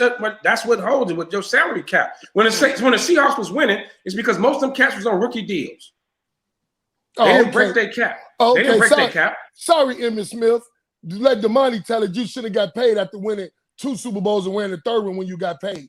Stop it. Second of all, the best 33s I ever know is Barkley and Ewan. So KD, get rid of your number. But anyway, Damn. I don't care. I don't care what you say, What about man. And Scotty. I don't care what you say, man. Y'all need to stop, man. Y'all need to quit, man. We talking NFL right now, so season starts September 10th. That's next Thursday. Power rankings are out. Right now, power rankings. You got Kansas City number 1, Baltimore number 2, the Niners coming in number 3. You got the Saints 4, Seahawks 5, Patriots. The Bucks, not the Patriots. My bad. The Bucks number 6, 7 Green Bay, Dallas number 8, Tennessee is number 9, Minnesota is number 10. I'm doing the top 15 for you.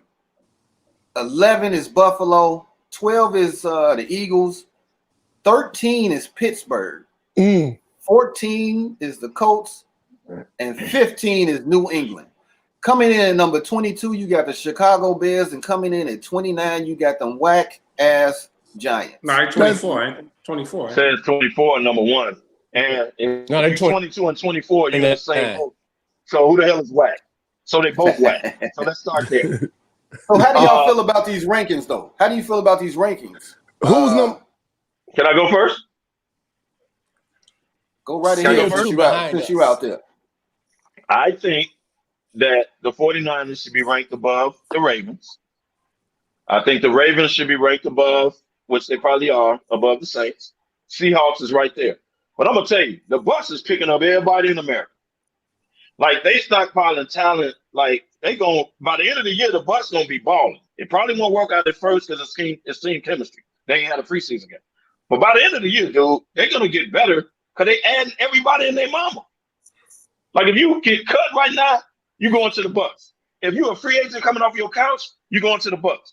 I think they're gonna raise up as the year goes on, man. I really, really do, man. I think they're gonna be good. Don't sleep on the Seahawks, though. Don't sleep on the Seahawks. I agree. Let's go, Lefty. You had your hand up. These rankings suck. First and foremost, let's start there. First and foremost, like, why are the Cowboys always like overrated every year? So if I don't know how to determine these rankings, but if you look at last year's record, you talk about a team that didn't make the playoffs. All they added was a receiver and CeeDee Lamb.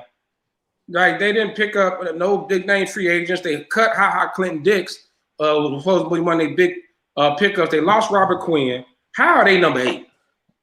Are you high in the words of slide? Well, they looking at Earl Thomas.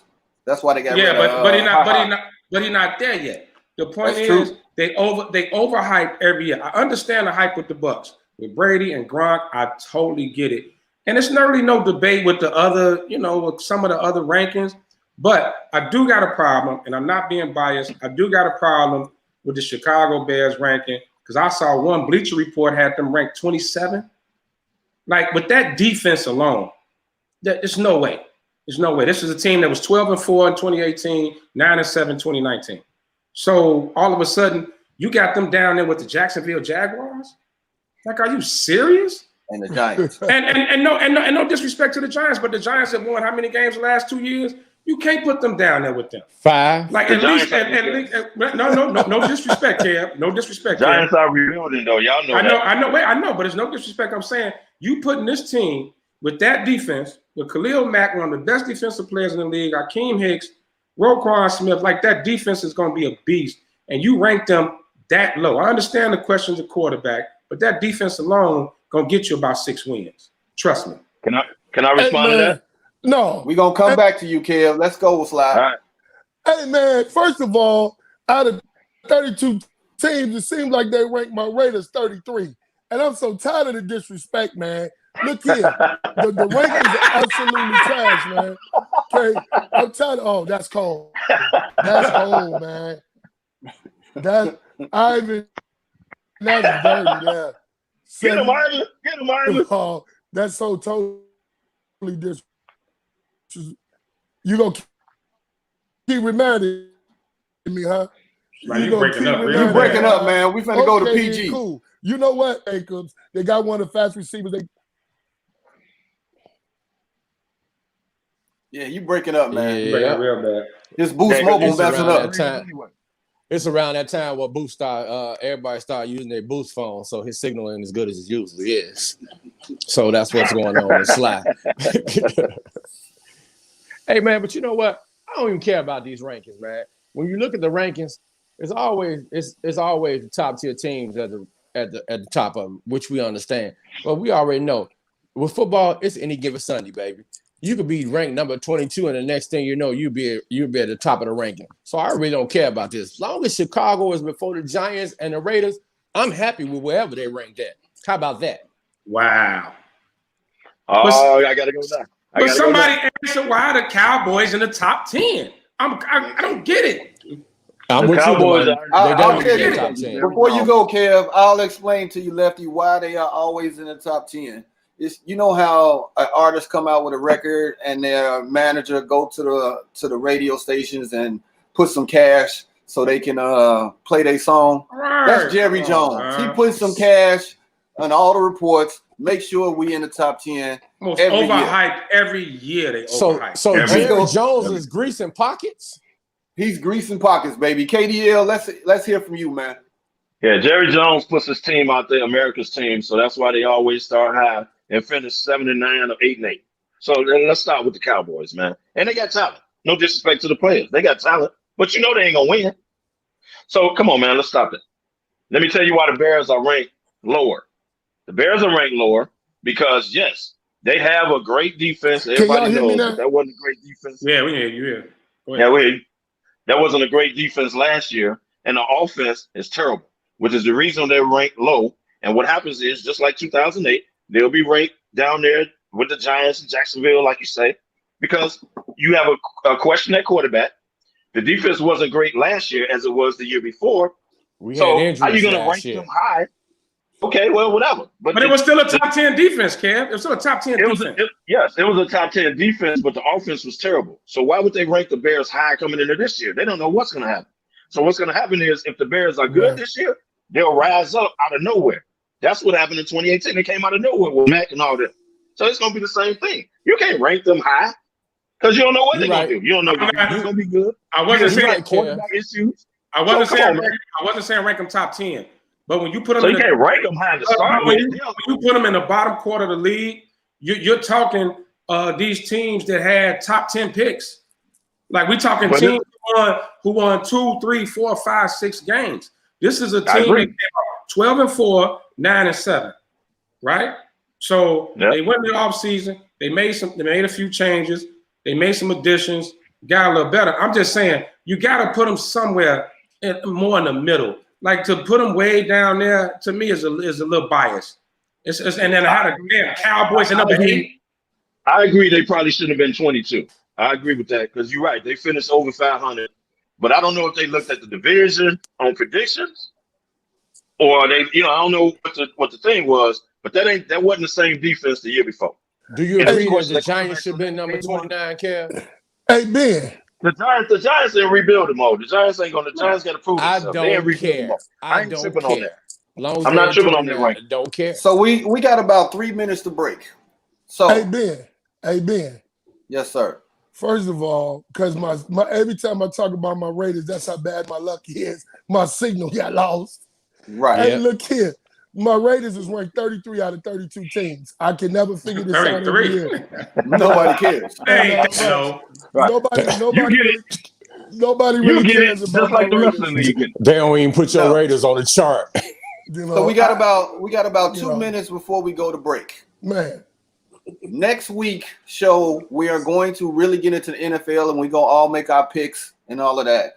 But we won't have time to make picks for the Texas Chiefs game. Raiders trash can. Way to go, Ivan. So, Get him, Ivan. really quick, who you got in that Thursday night game, the Texans or the Chiefs?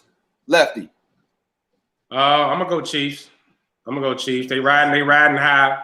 I think Mahomes them gonna show out for that first game. It's gonna be a great game, but I got Chiefs in a close one, maybe by 7. PG. Chiefs, man, they still riding off that Super Bowl win, man. They geek. They ready to go. They defending champions. I'm going with Chiefs. I got the Chiefs, man. Arrowhead is going to be rocking. And plus, on 3rd and 1, Bill O'Brien is going to go for a 50-yard pass or something like that. So, Chiefs, man. Slide off. Wow. You know I'm going with the Texans because I don't like going with either one of y'all picks. I'm going with the Texans. I'm going with the Texans all day, every day. Hey, good luck with that. Wow. So we about to go to another break, and when we come back, we're gonna get into the NBA and the playoffs, the second round, and how it's going. So we'll be back right after this break. Take us to break. Since we're talking about the NBA, bye, Sly.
I would like to give a shout out to Chicago SportsZone for making us part of the family, man. Get the app, download the app on App Store, Google Store. Check us out on YouTube. Make sure that you follow us, subscribe, so that you can be a part of this crazy ride that we go on. Hey, Kev, I'm glad you took the camera off your bed, because if I'd have saw a leg or something, I'd have been like, he out there wilding out. He out there wilding out. It wouldn't have stayed in Vegas. I'm glad you took your camera off that.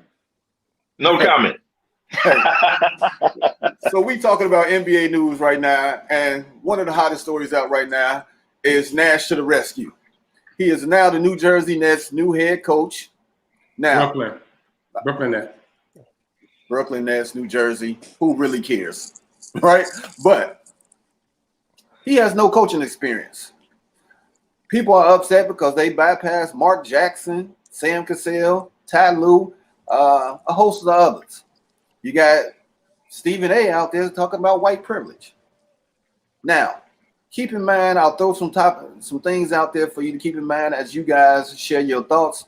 Larry Bird had no coaching experience, but he was made a coach. Magic Johnson,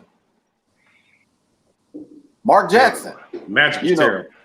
So you can go left, you can go right on your thoughts and everything, but I'm gonna let PG go first.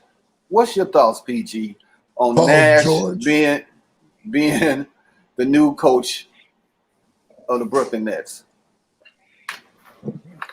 First of all, I'm gonna give a shout out to Sly, because that's my boy. Even though he keep, down to me and stuff like that, it's really hurting my feelings, but that's neither here nor there.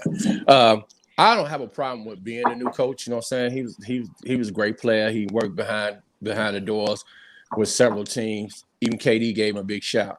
But when I was listening to Stephen A. Smith made a very valid point. It's one of them situations where, with George Floyd, everybody has a platform. And right now, the players' platform is they get to speak on, the top tier players get to speak on who their coach is going to be and who they hire for, who they interview for a coach. For nobody else, none of the other black premier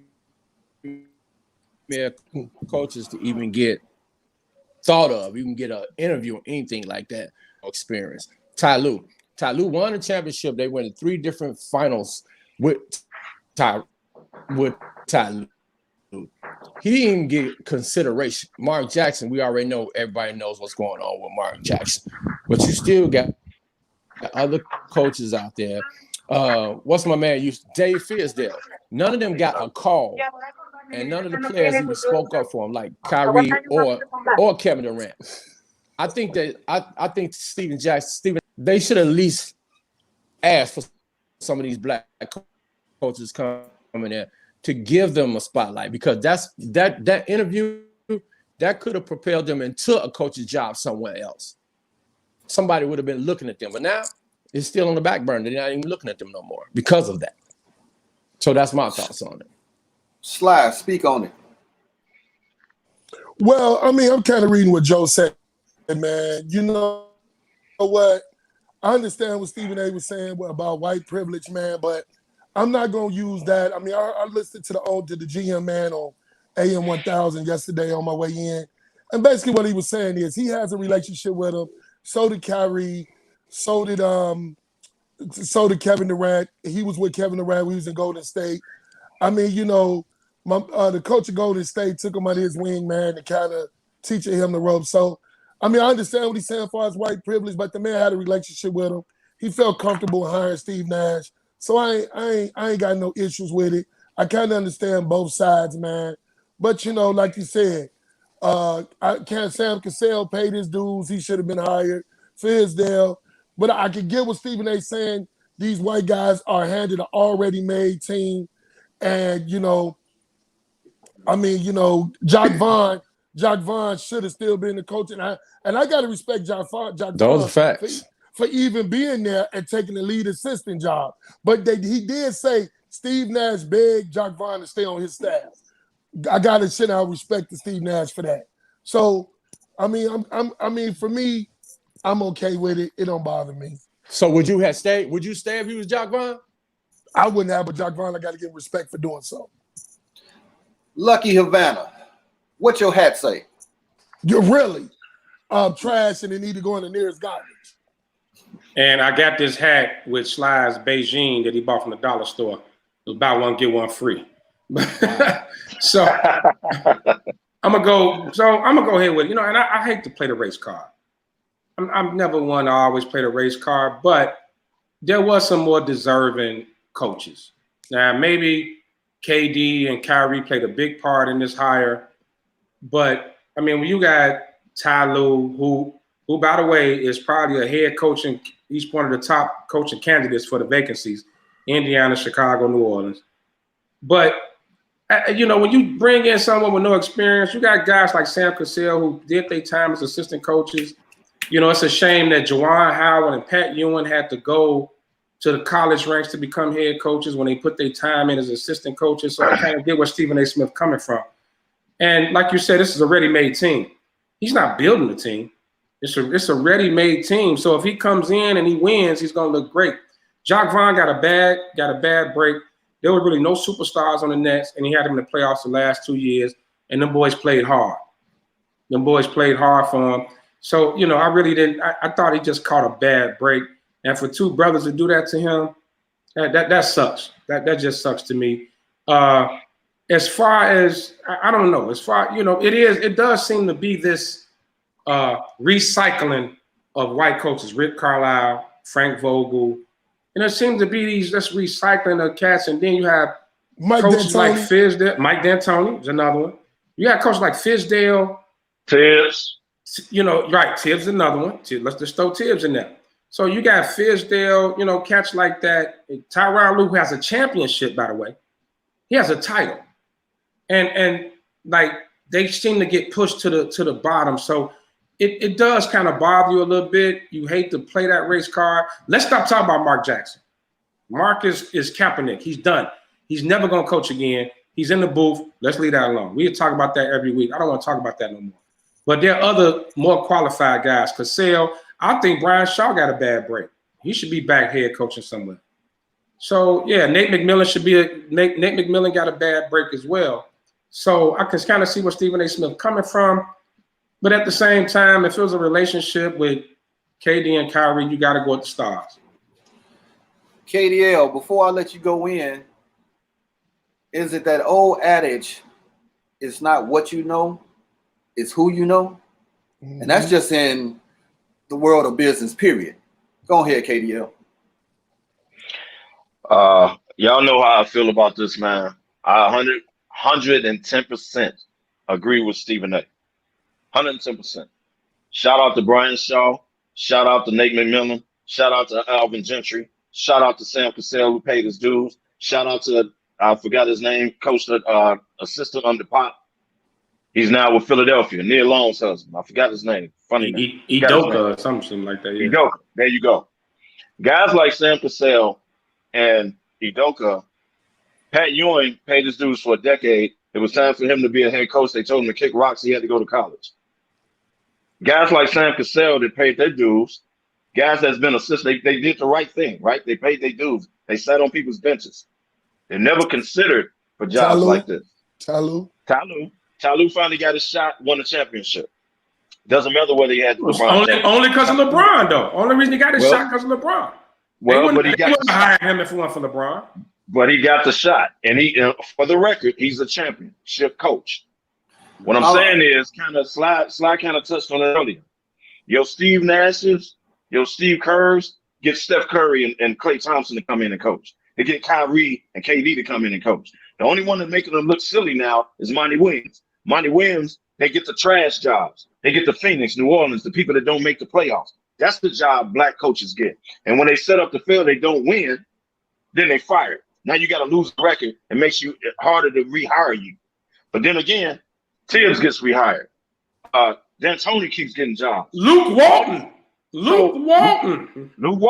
That's because his daddy.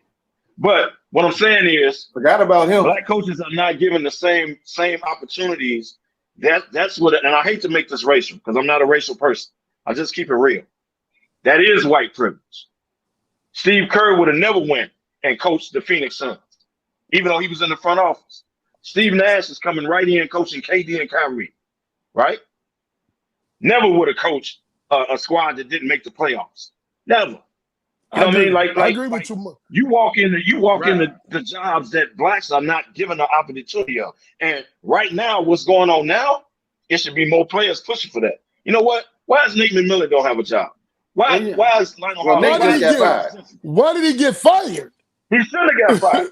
He should have got fired. You can't get a man an injury-plagued team, and you ain't better than Boston. You ain't better than Milwaukee. You're not better than Toronto. That's the organization's fault. They ain't Nate McMillan's fault. They make the playoffs every year he was there. So who you gonna bring in now that you better than the top 14? So stop. I agree with you. I agree with you, Kevin. I agree with you, Kevin. Monty Williams is he proved everybody wrong. If that tragic would have happened to him in New Orleans, that he coached a good team. Now he went to Phoenix. Monty can coach. Monty can coach. But think about it. He was given a job on a losing team. Why don't you give Monty Williams? Why don't you get Nate McMillan? Why don't you get Brian Shaw? Get them KD and Kyrie and see how that work out. Get them Clay and Steph Curry. See how they work out. They coach that. They give them bottom feeding jobs, man. Keep them around 2-3. Or the Knicks. Keep it around 2-3 years. Then they fire it with a losing record. Now when a new coaching opportunity comes up, well, now he had a losing record. We can't hire him. It's a system. It's a system. And Stephen A is 100% right. 100% so as far right. as this coaching thing, but let's watch the trends. We'll come back to this coaching thing some more because there's some open vacancies, and we're gonna be talking about coaching like Steve Kerr in the next few weeks because people are gonna hire. So we'll come back to that. So now, talk about the first round of the NBA playoffs. Well, the ending of the first round, you had the Rockets and Thunder. Did CP3 choke? And for the Nuggets and Jazz, D. Mitchell. He's not ready for stardom. Let's talk about that. Lefty, real quick. You know, when you up 3-1 and can't close a team out, you got to take the criticism. Now I'm happy he got his max deal. They're keeping him around, but you have to when you got a chokehold on a team, you got to put them away. We always talk about closers. Who's going to close a team out like that? And he didn't have a great game 7 at all by any means. I don't know if he's ready now, but I can see him down the line being like one of those guys. So, Utah was definitely a choke job. As far as CP3, you've been in the league too long, fam. You a vet. You were game 7. It is no way some dude named, I don't know, was trying to take the last shot. Was trying to take the last shot and tried to throw the ball off James Harden, which made 0 sense when all he had to do was turn and shoot the ball. He had enough time, but there's no way CP3 should have gave that ball up. If that had been anybody else, like me and Sly always talk about, if that had been LeBron, he'd have got blasted. There's no way. Game 7, your season on the line, you get that ball up. You don't. It's got to be in your hands. Even if the coach called the wrong play, you shut it down. CP3 got to be that dude, man. KDL. I agree. CP3 got to handle that ball by all means necessary. He knows he's playing with shorties, so he has to handle the ball all means necessary. He went old school and called them shorties. Come on, man. You're playing with shorties. They're youngsters. They don't know nothing about this. Not to say he's won enough, but he played enough playoff games to know he has to handle the ball at all times. So he got to go get it. The dude that tried to throw the ball off Harden, that's elementary. OG. Right. That's elementary. First of all, you got to know the clock. He blocks your shot, number 1. Number 2, you got the ball back. All you got to do is turn towards the basket. Either go to the basket or shoot the ball. You got to know the clock, man. Why are you throwing it? This ain't high school. Why are you throwing it off? He panicked. Then you missed. He widely missed. He panicked. Okay. He panicked. Widely missed. But as far as Donovan Mitchell, I do not blame the series on Donovan Mitchell.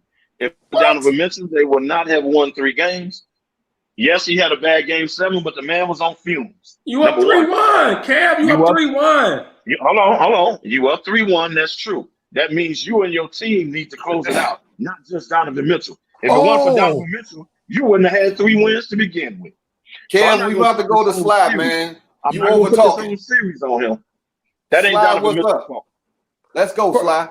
First of all, if y'all watch the play, OG was out of bounds. That's his foot was out of bounds when he got the ball. That's why he tried to throw over on him. Actually, Kev 33 watched the plays. That's why your number need to be 13.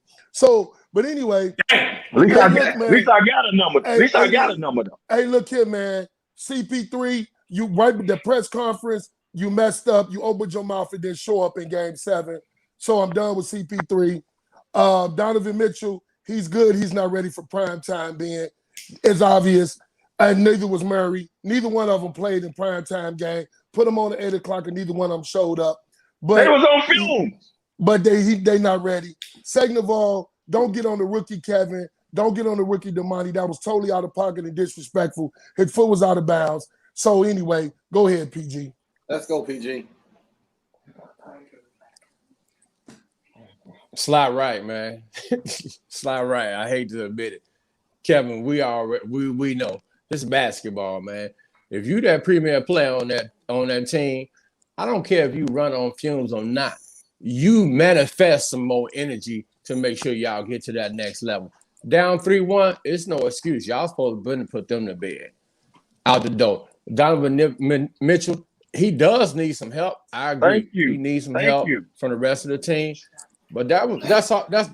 I'm not saying he don't need help, but still, when it comes down to it, he's the star of that team. It's all on him. And when it comes to CP3, we already know he's supposed to go get that ball. He's supposed to have that ball. Yeah. You can't get that ball to, as you say, Kevin, a shorty. Not just a shorty, a rookie shorty who didn't even get drafted.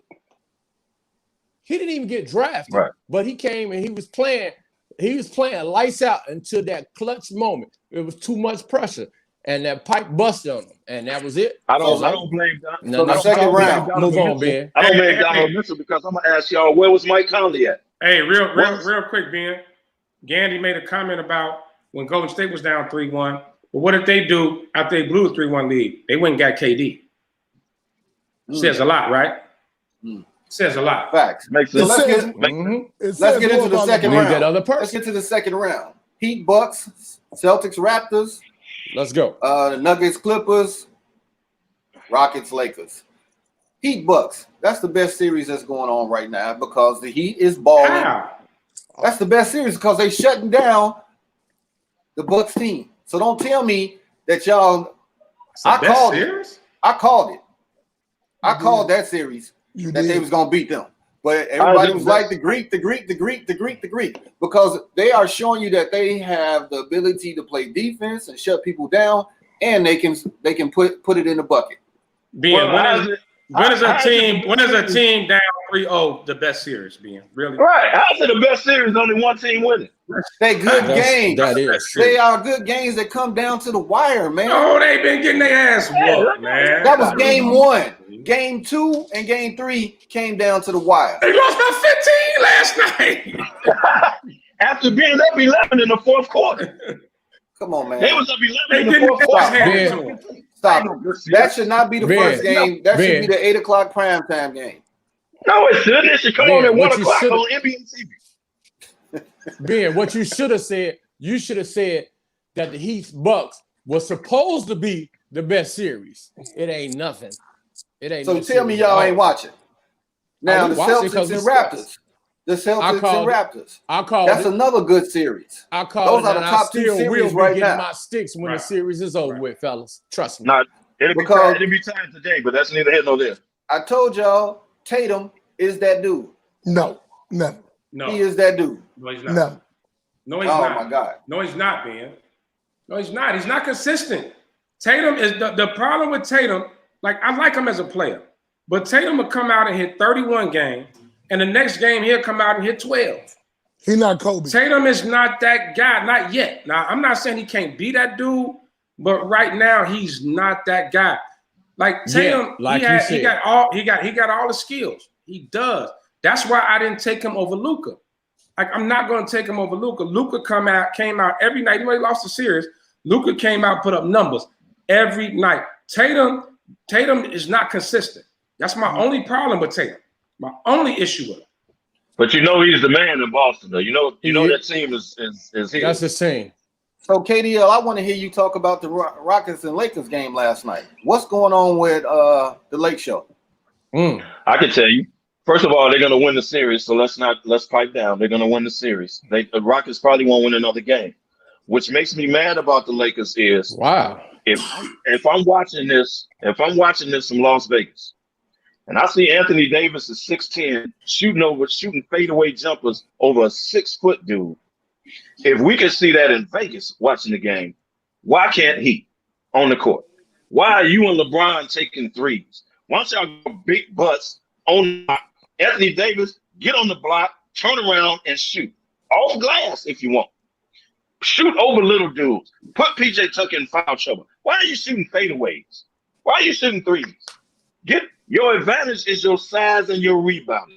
You should out rebounding him by 30. Get on the block. Do what you got to do. LeBron James after the Portland game. Portland lost. Next game came right. I went to the basket. Man, bullying people. Right? Why would you do this? Why make the series harder than it is? The Rockets should have never won that game. They're gonna hit their threes. That is what it is. But you gotta punish them. Punish them. That's what pisses me off about the Lakers, man. Now they'll come out game 2 and win like it wasn't nothing. But why jack off game 1?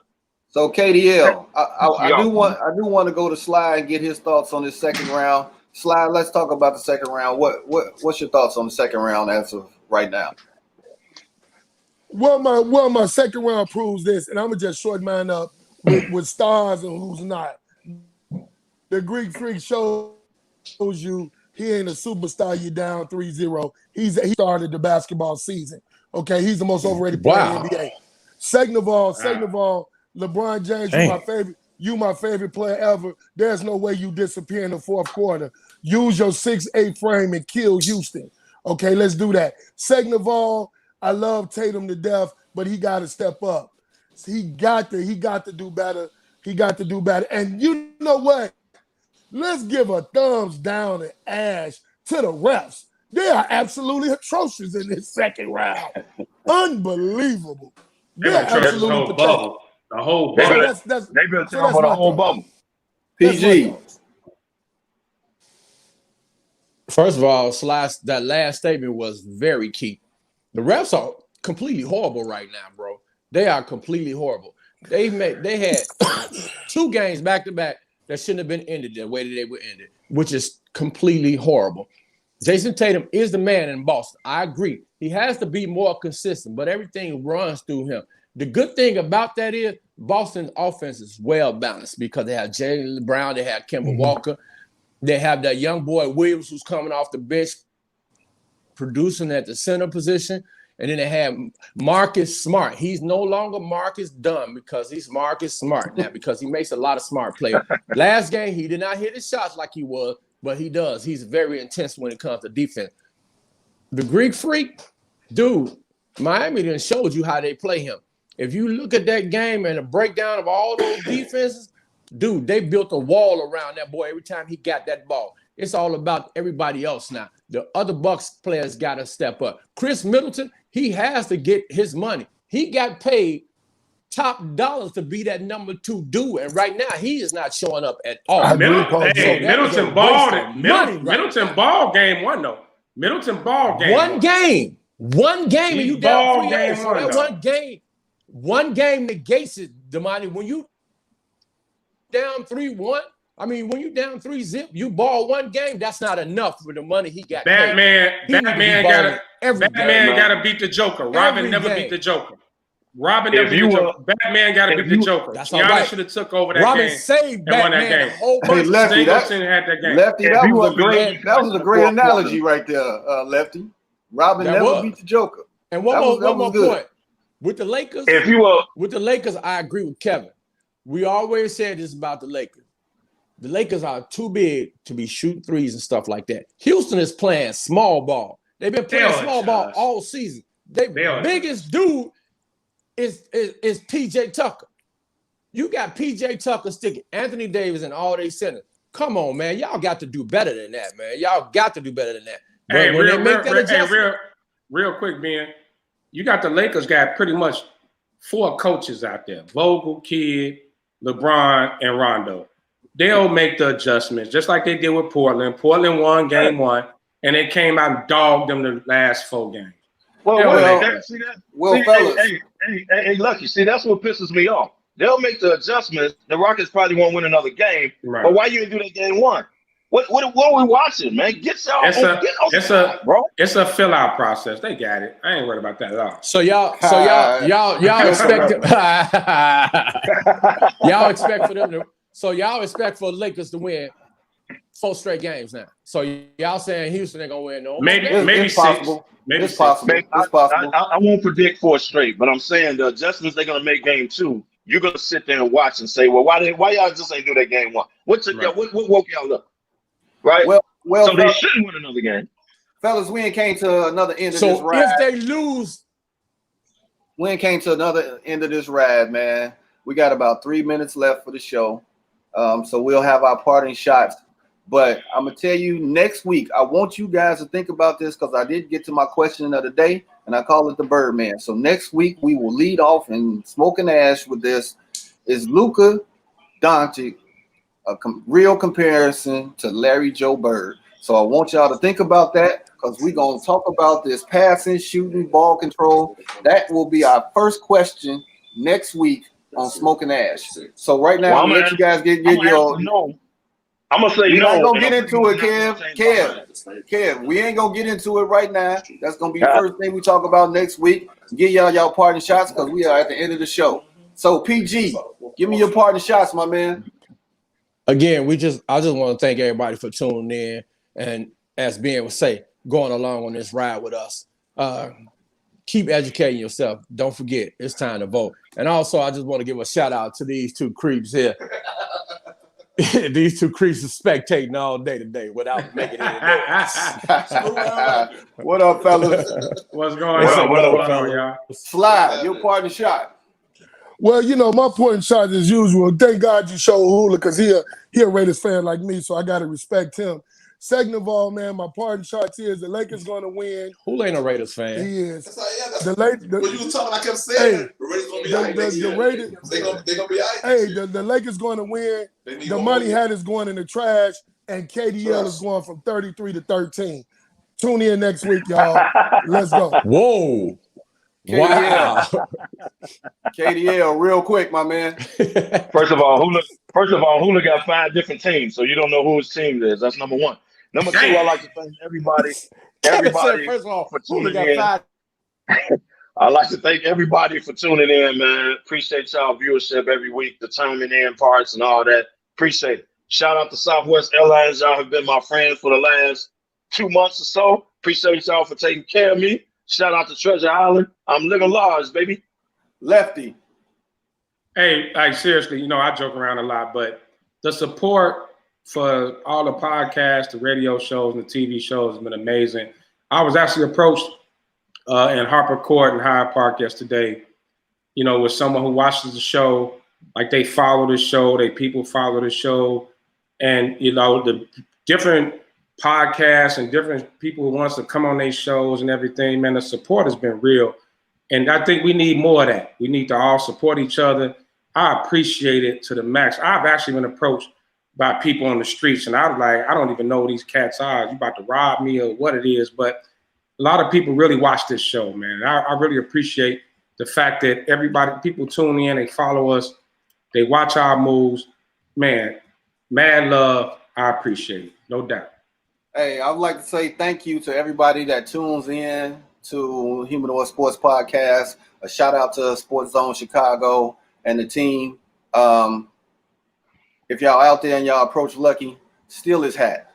We don't want to see him no more. What they gonna do that for? You'll never get this hat. So thank y'all, man. We enjoyed this ride, man. I appreciate you guys, the panel. Much love. And we will see you all next Saturday, 12 o'clock. So get ready for the ride. Let's go. Let's go. Peace out, people.